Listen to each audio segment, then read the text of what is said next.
வணக்கம் மக்களே, நான் தான் ஜாக்சன்.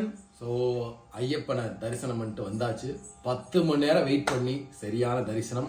ஸோ மலையில இருந்து வந்தாச்சு. நாளையில இருந்து நம்ம வந்து லைவ ஸ்டார்ட் பண்ண போறோம். சரிங்களா? ஸோ காலையில 11 மணிக்கு நாளையில இருந்து எல்லாருமே ஆஜர் ஆயிருங்க. ஸோ மறக்காம நம்ம ராயல் பாஸ் கிறிஸ்மஸ் ஆஃபர் போட்டிருக்கோம். பர்ச்சேஸ் பண்ண லிங்க் டிஸ்கிரிப்ஷன்ல இருக்கு, பர்ச்சேஸ் பண்ணிக்கோங்க. நாளைக்கு ஒரு ஃப்ரீ பிடிஎஃப் உங்களுக்காண்டி கொடுக்கப்படும். அது என்ன ஏது அந்த கிறிஸ்மஸ் ஸ்பெஷலை வந்து நாளைக்கு சொல்றேன்.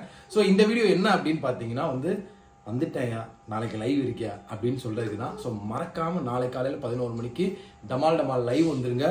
தினமும் டெஸ்ட் போட்டுக்கிட்டே இருங்க. மார்க் டெஸ்ட் போட்டு அதை அனலிசிஸ் பண்ணுங்க. மார்க் வந்து கம்மியா வருது கூட வருது ரெண்டாவது பட்சம். முயற்சி போடுறோமா, மார்க் எடுக்கிறோமா, அதில் நம்மளை ஒவ்வொரு மார்க்லையும் திருத்திக்கிறோமா அப்படின்றத மட்டும் பாருங்க. கண்டிப்பா நீங்க SBI கிளர்க் ஜெயிப்பீங்க. உங்களது விடைபெறுது உங்கள் ஜாக்சன். மறக்காம ராயல் பாஸ் லிங்க் டிஸ்கிரிப்ஷன்ல இருக்கு, பர்ச்சேஸ் பண்ணிக்கோங்க. 10